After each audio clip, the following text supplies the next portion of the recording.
Hi hello, ಕತೆಗೂಡು YouTube ಚಾನಲ್ಗೆ ಎಲ್ಲರಿಗೂ ಆತ್ಮೀಯವಾದ ಸ್ವಾಗತ. ಯಾರೆಲ್ಲ ಇನ್ನೂ ನಮ್ಮ ಚಾನಲ್ನ ಸಬ್ಸ್ಕ್ರೈಬ್ ಮಾಡದೆ ಹಾಗೆ ನೋಡ್ತಾ ಇದ್ದೀರಿ, ದಯವಿಟ್ಟು ಚಾನಲ್ನ ಸಬ್ಸ್ಕ್ರೈಬ್ ಮಾಡ್ಕೊಳ್ಳಿ.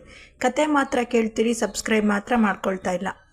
ಕತೆ ಇಷ್ಟ ಆಗ್ತಿದೆ ಅಂತ ಹೇಳಿದರೆ ಲೈಕ್ ಮಾಡಿ, ಕಮೆಂಟ್ ಮಾಡಿ, ಹೆಚ್ಚು ಹೆಚ್ಚು ಶೇರ್ ಮಾಡೋದ್ರ ಮೂಲಕ ನಮ್ಮನ್ನು ಪ್ಲೀಸ್ ಸಪೋರ್ಟ್ ಮಾಡಿ. ಅರುಣಾನುರಾಗದ 54ನೇ ಸಂಚಿಕೆಯನ್ನು ನಾವೀಗಾಗಲೇ ನೋಡಿದ್ವಿ. 55ನೇ ಸಂಚಿಕೆಯನ್ನು ಶುರು ಮಾಡೋಣ. ಅಲ್ಲೇ ಪುಟ್ಟ ದೇವಸ್ಥಾನದಲ್ಲಿ ತನ್ನ ಪ್ರೀತಿ ಉಳಿಸಿಕೊಳ್ಳುವ ಭರದಲ್ಲಿ ದೊಡ್ಡ ಪ್ರಮಾದವೆಸಗಿದ್ದಳು ಲಕ್ಷ್ಮಿ. ಅವಳ ದುಂಬಾಲಿಗೆ ಬಿದ್ದು ಮಂಜುನಾಥ್ ಕೂಡ ಅವಳ ಸಮಾಧಾನ ಪಡಿಸಲಾಗದೆ ವಿಧಿ ಇಲ್ಲದೆ ಇಂತಹದ್ದೊಂದು ನಿರ್ಧಾರಕ್ಕೆ ಒಪ್ಪಿಗೆ ಸೂಚಿಸಿ ಮುಂದುವರೆದಿದ್ದರು. ಬೀಸೋ ಗಾಳಿಗೆ ಭಾರೀ ಮರವೇ ತಲೆಬಾಗುವಂತೆ ಲಕ್ಷ್ಮಿ ಪ್ರೀತಿ ಮುಂದೆ ಮಂಜುನಾಥ್ ಅಕ್ಷರಶಃ ತಲೆಬಾಗಿದ್ದರು. ತಾಳಿಕಟ್ಟಿ ಮದುವೆ ಆದ ಬಳಿಕ ಲಕ್ಷ್ಮಿ ತನ್ನ ಮನೆಯವರ ನೆನೆದು ಕಣ್ಣೀರಾಗಿ ಮುಂದೇನು ಎನ್ನುವ ಗೋಜಿನಲ್ಲಿ ಅಳುತ್ತಾ ಕೂತಿದ್ದಳು. ಅಳುತ್ತಿದ್ದ ಲಕ್ಷ್ಮಿಯ ಮುಖವನ್ನು ಕೈಯಲ್ಲಿ ಹಿಡಿದು, ಲಕ್ಷ್ಮಿ, ಆಗಿದ್ದಾಗಿದೆ, ಈಗ ನಮಗೆ ಉಳಿದಿರೋ ದಾರಿ ಸುತ್ತ 7 ಹಳ್ಳಿಗೆ ನ್ಯಾಯ ಹೇಳೋರು ನಮಗೂ ಒಂದು ನ್ಯಾಯ ಕಲ್ಪಿಸ್ತಾರೆ. ತಪ್ಪಾಯಿತು ಅಂತ ಕ್ಷಮೆ ಕೇಳಿ ಅವರ ಕಾಲಿಗೆ ಬೀಳೋಣ. ಏನಾಗುತ್ತೋ ಆಗಲಿ, ಆಮೇಲೆ ನೋಡ್ಕೊಳ್ಳೋಣ, ಬಾ ನಿಮ್ಮ ಮನೆಗೆ ಹೋಗೋಣ ಎಂದರು ಮಂಜುನಾಥ್. ಇಲ್ಲ ರೀ, ಅದು ನೀವೇಳಿದಷ್ಟು ಸುಲಭ ಅಲ್ಲ. ಅಪ್ಪ ಅಣ್ಣ ನನ್ನ ಮೇಲೆ ಜೀವನೇ ಇಟ್ಟಿದ್ರು. ಆದರೆ ನಾನಿವತ್ತು ಮಾಡಿರೋ ಕೆಲಸಕ್ಕೆ ಅವರು ನನ್ನ ಕ್ಷಮಿಸೋದಿರಲಿ, ನನ್ನ ಮುಖ ನೋಡೋಕ್ಕೂ ಇಷ್ಟಪಡಲ್ಲ ಎಂದಳು ಲಕ್ಷ್ಮಿ. ಅಣ್ಣನ ಕೋಪ ಎಂತಹದ್ದು ಅಂತ ನಿಮಗಿನ್ನ ಗೊತ್ತಿಲ್ಲ. ನನ್ನ ಮದುವೆ ಬಗ್ಗೆ ಸಾಕಷ್ಟು ಆಸೆ ಕನಸು ಕಟ್ಕೊಂಡಿದ್ದ. ನಾನು ಅವೆಲ್ಲವನ್ನು ಚೂರು ಮಾಡಿ ಹೊಡೆದಾಕಿದ್ದೀನಿ. ಈ ವಿಷಯ ಗೊತ್ತಾದರೆ ಅಣ್ಣ ಕೋಪದಲ್ಲಿ ನಿಮ್ಮನ್ನು ಸಾಯಿಸಿದ್ರೂ ಆಶ್ಚರ್ಯ ಇಲ್ಲ. ನಂಗೆ ಯಾಕೋ ಎದೆಯೆಲ್ಲ ತುಂಬ ಒಡ್ಕೊಳ್ತಾ ಇದೆ ರೀ. ಮುಂದೇನು ಅನ್ನೋ ಭಯ ಈಗ ಶುರುವಾಗಿದೆ. ಮರಗಳು ಎಷ್ಟೇ ದೂರ ಇದ್ದರೂ ಭೂಗರ್ಭದ ಒಳಗೆ ಅವುಗಳ ಬೇರು ಒಂದಾಗೋ ಹಾಗೆ ನಮಗೂ ನಿಮಗೂ ಎಷ್ಟೇ ಆಸ್ತಿ ಅಂತಸ್ತಿನ ವ್ಯತ್ಯಾಸ ಇದ್ದರೂ ಪ್ರೀತಿ ಮುಂದೆ ಅವೆಲ್ಲ ಯೋಚನೆಗೆ ಬರಲಿಲ್ಲ. ಆದರೆ ಈಗ ಮದುವೆ ಆದಮೇಲೆ ಮುಂದೇನು ಅನ್ನೋ ಯಕ್ಷ ಪ್ರಶ್ನೆ ಕಾಡ್ತಾ ಇದೆ. ಅಪ್ಪ ಅವರ ಮರ್ಯಾದೆಗೆ ಅಂಜಿ ಯಾವ ತೀರ್ಪು ಕೊಡ್ತಾರೋ ಏನೋ ನಂಗೊತ್ತು. ಅವರು ನಮ್ಮ ಮನೆತನದ ಮಾನನ ಕಳೆದಿರೋ ನನಗೆ ಎಂಥ ಶಿಕ್ಷೆ ಆದರೂ ಕೊಡಲಿ, ನಾನು ಅನುಭವಿಸ್ತೀನಿ. ಆದರೆ ನೀವು ನನ್ನ ಪ್ರೀತಿ ಮಾಡಿದ ತಪ್ಪಿಗೆ ನಿಮಗೆ ಯಾಕೆ ಶಿಕ್ಷೆ ಆಗಬೇಕು? ಅವರು ಖಂಡಿತ ನಮ್ಮನ್ನು ಸೇರಿಸಲ್ಲ, ನಮ್ಮ ಮುಖ ಕೂಡ ನೋಡಲ್ಲ. ನನ್ನ ಅಪ್ಪನ ಹಠ ಎಂಥದ್ದು ಅನ್ನೋದು ನಾನು ಚಿಕ್ಕ ಮಗು ಇದ್ದಾಗಿಂದ ನೋಡಿದ್ದೀನಿ. ನ್ಯಾಯ ಪಂಚಾಯಿತಿ ಮುಂದೆ ಯಾವುದೇ ಸಂಬಂಧಗಳನ್ನು ನೋಡಲ್ಲ. ಮೊದಲು ನ್ಯಾಯ, ಆಮೇಲೆ ಸಂಬಂಧ ಅನ್ನೋರು ಅವರು.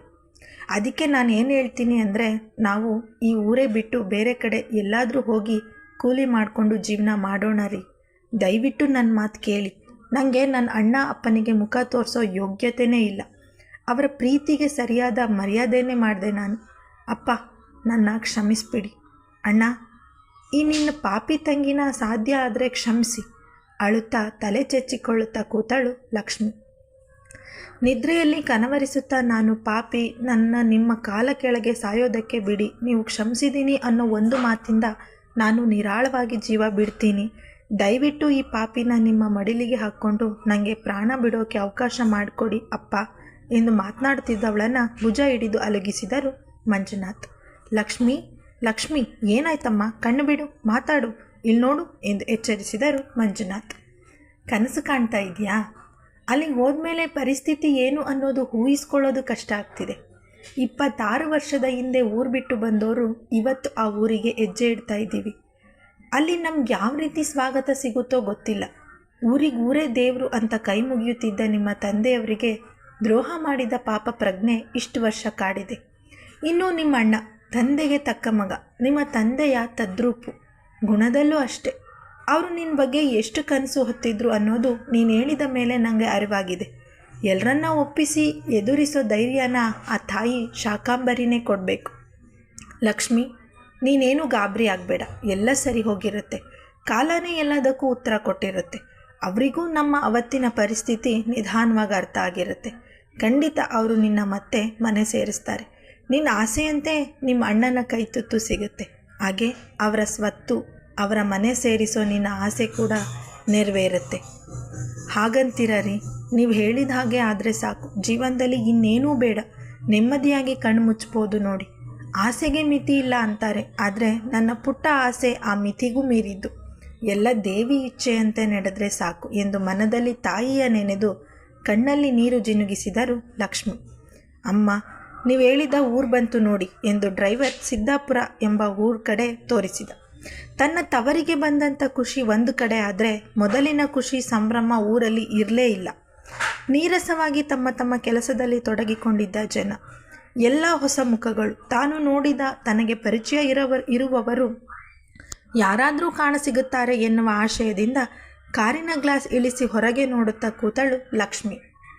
ದಾರಿ ಸಾಗುತ್ತಾ ಮುಂದೆ ಮುಂದೆ ಹೋಗಿ ಊರಿನ ಮಧ್ಯಭಾಗದಲ್ಲಿ ವಿರಾಜಮಾನಳಾಗಿ ಕೂತಿದ್ದ ತಾಯಿ ಬನಶಂಕರಿಯ ದೇವಸ್ಥಾನದ ಮುಂದೆ ಕಾರ್ ಬಂದು ನಿಂತಿತ್ತು.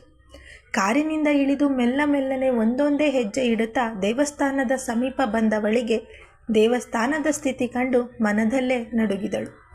ಸದಾ ಜನಜಂಗುಳಿಯಿಂದ ತುಂಬಿ ತುಳುಕಾಡುತ್ತಿದ್ದ ದೇವಸ್ಥಾನ ಪಾಳು ಬಿದ್ದ ಗವಿಯಂತಾಗಿದೆ. ಎಷ್ಟೋ ವರ್ಷಗಳಿಂದ ಸುಣ್ಣ ಬಣ್ಣ ಕಾಣದ ದೇವಸ್ಥಾನದ ಗೋಡೆಗಳು, ಯಾವಾಗಲೂ ಮಂತ್ರ ಘೋಷಣೆಗಳಿಂದ ತುಂಬಿರುತ್ತಿದ್ದ ಆಲಯ ಬರಿಯ ಪ್ರಾಣಿ ಪಕ್ಷಿಗಳ ಗೂಡಾಗಿದೆ.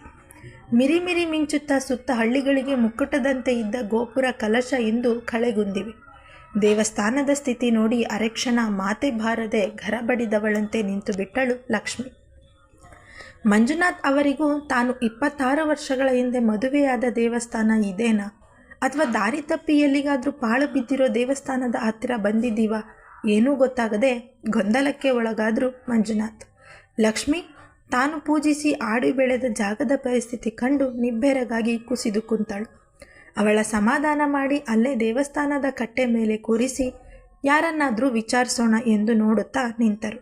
ಅದೇ ಸಮಯಕ್ಕೆ ಎಮ್ಮೆ ಮೇಯಿಸಲು ಹೊಡೆದುಕೊಂಡು ಹೋಗುತ್ತಿದ್ದ ವ್ಯಕ್ತಿಯನ್ನು ಕುರಿತು ಮಾತನಾಡಿಸಿದರು. ಏನಣ್ಣ, ನಾವು ಬೆಂಗಳೂರಿಂದ ಬಂದಿದ್ದೀವಿ. ಇಲ್ಲಿ ದೇವಸ್ಥಾನದಲ್ಲಿ ಹರಕೆ ತೀರಿಸೋದಿತ್ತು. ಇಲ್ಲೇನು ಪೂಜೆ ಪುನಸ್ಕಾರ ನಡೀತಾ ಇಲ್ವಾ ಎಂದರು ಮಂಜುನಾಥ್. ನೀವು ಬೆಂಗಳೂರಿಂದ ಬಂದಿದ್ದೀರಾ, ಅದಕ್ಕೆ ನಿಮಗೆ ಗೊತ್ತಿಲ್ಲ. ಈ ದೇವಸ್ಥಾನ ಬಾಗ್ಲಾಕಿ ಸುಮಾರು 25 ವರ್ಷ ಆಗ್ತಾ ಬಂತಂತೆ. ಇಲ್ಲಿ ಯಾವ ಪೂಜೆನೂ ನಡೆಯೋಲ್ಲ, ದೇವಸ್ಥಾನದ ಬಾಗಿಲು ಯಾರೂ ತೆಗಿಯೋಲ್ಲ.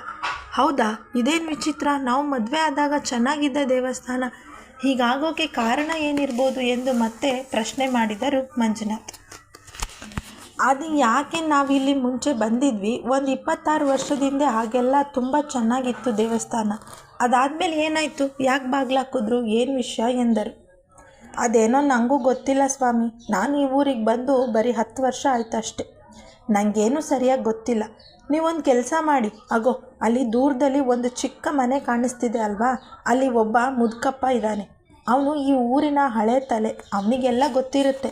ನೀವು ಹೋಗಿ ಅವರನ್ನು ವಿಚಾರಿಸಿ. ನಿಮಗೆ ಬೇಕಾದ ವಿಷಯ ಮಾಹಿತಿ ಆ ಮುದುಕಪ್ಪ ಹೇಳ್ಬೋದು. ನನಗೆ ಹೊತ್ತಾಗತ್ತೆ, ಬಿಸಿಲು ಏರಿದ್ರೆ ಮೇವು ಕೊಯ್ಯೋದು ಕಷ್ಟ. ನಾನಿನ್ನು ಬರ್ತೀನಿ ಎಂದು ಎಮ್ಮೆ ಹೊಡೆಯುತ್ತಾ ಮುಂದೆ ಸಾಗಿದ ವ್ಯಕ್ತಿ ಅಲ್ಲೇ ಕೂತಿದ್ದ ಹೆಂಡತಿಯನ್ನು ಕರೆದುಕೊಂಡು ಆ ಮುದುಕಪ್ಪನ ಮನೆ ಕಡೆ ಹೆಜ್ಜೆ ಹಾಕಿದರು ಮಂಜುನಾಥ್. ಹಳೆ ಚಿಕ್ಕ ಮನೆ, ಪುಟ್ಟ ಹಂದಿಗೂಡಿನ ಥರ ಇತ್ತು. ಬಾಗಿಲು ಹಾಕಿದ್ದರಿಂದ ಸುಮಾರು ಹೊತ್ತು ಬಾಗಿಲು ಬಡೆದ ಶಬ್ದಕ್ಕೆ ನಿದ್ದೆಯಿಂದ ಎದ್ದ ಮುದುಕ ನಿಧಾನವಾಗಿ ಕೋಲೂರಿಕೊಂಡು ಬಂದು ಬಾಗಿಲಿಗೆ ಸಿಕ್ಕಿಸಿದ್ದ ಚಿಲಕ ತೆಗೆದು ಕೈಯನ್ನು ಕಣ್ಣಿಗೆ ಅಡ್ಡ ಇಟ್ಟು ನಮ್ಮನೆಗೆ ಯಾರು ಬರ್ತಾರೆ ಎಂದು ಮೇಲಿಂದ ಕೆಳಗಿನವರೆಗೆ ಸೂಕ್ಷ್ಮವಾಗಿ ಇಬ್ಬರನ್ನು ನೋಡಿದ. ಕಣ್ಣು ಸರಿಯಾಗಿ ಕಾಣಿಸುತ್ತಾ ಇಲ್ಲವಾದ್ದರಿಂದ ಮಂಜಾಗಿ ಕಂಡಿದ್ದರು. ದನಿ ನಡುಗಿಸುತ್ತಾ, ಯಾರು, ನನ್ನ ಯಾಕೆ ಹುಡುಕಿ ಬಂದಿದ್ದೀರಾ, ಏನಾಗಬೇಕಿತ್ತು ಎಂದು ತಡವರಿಸುತ್ತಾ ಕೇಳಿದ ಸುಮಾರು 80 ವರ್ಷದ ತುಂಬಿದ ಮುದುಕ. ಆಹಾರ ನೀರು ಇಲ್ಲದೆ ನಿತ್ರಾಣನಾಗಿದ್ದ. ಮಂಜುನಾಥ್, ತಾತ, ನಾವು ಬೇರೆ ಊರಿಂದ ಬಂದಿದ್ದೀವಿ, ದೇವಸ್ಥಾನಕ್ಕೆ ಅಂತ ಬಂದಿದ್ವಿ, ಆದರೆ ಬಾಗಿಲು ತೆಗ್ದಿಲ್ಲ, ಯಾಕೆ ಏನು ಅಂತ ವಿಚಾರಿಸೋಣ ಅಂತ ಬಂದ್ವಿ ಎಂದು ಕಿವಿ ಕೇಳದ ಮುದುಕನ ಮುಂದೆ ಜೋರಾಗಿ ಕೂಗಿ ಕೂಗಿ ಹೇಳಿದರು. ಸ್ವಲ್ಪ ಕೇಳಿಸಿಕೊಂಡ ಮುದುಕ, ಅಯ್ಯ, ಪೂಜೆನೂ ಇಲ್ಲ, ಪುನಸ್ಕಾರನೂ ಇಲ್ಲ, ನಡೀರಿ.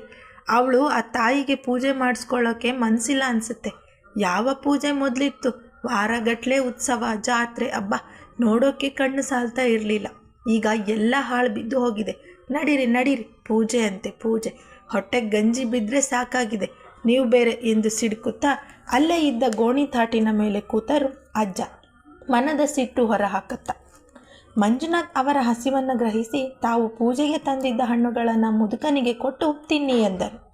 ಹಣ್ಣುಗಳನ್ನು ಆಸೆಯಿಂದ ನೋಡಿದ ಮುದುಕಪ್ಪ, ಎಷ್ಟೋ ದಿನದ ಹಸಿವು ನೀಗಿಸಲು ತಾಯಿನೇ ನಿಮ್ಮನ್ನು ಕಳಿಸಿದಾಳೆ ಎಂದು ಕೊಟ್ಟ ಕವರ್ ರಪರಪ ಕೀಳುತ್ತಾ ಹಣ್ಣನ್ನು ತೆಗೆದುಕೊಂಡು ಗಬಗಬ ತಿನ್ನಲು ಶುರು ಮಾಡಿದ್ದ. ನಿಧಾನಕ್ಕೆ ತಿನ್ನಿ, ಎಲ್ಲ ನಿಮಗೆ ಸಾಕಾಗಲ್ಲ ಅಂದರೆ ಇನ್ನೂ ತರೋಣ ಎಂದು ಸಮಾಧಾನ ಮಾಡುತ್ತಾ ಹೇಗಾದರೂ ವಿಷಯ ತಿಳ್ಕೊಳ್ಳೇಬೇಕು ಎಂದು ಅಜ್ಜನ ಮುಂದೆ ಕೂತರು ಲಕ್ಷ್ಮಿ ಮತ್ತು ಮಂಜುನಾಥ್. ಕತೆ ಮುಂದಿನ ಭಾಗದಲ್ಲಿ ಮುಂದುವರಿಯುವುದು. ಧನ್ಯವಾದಗಳು.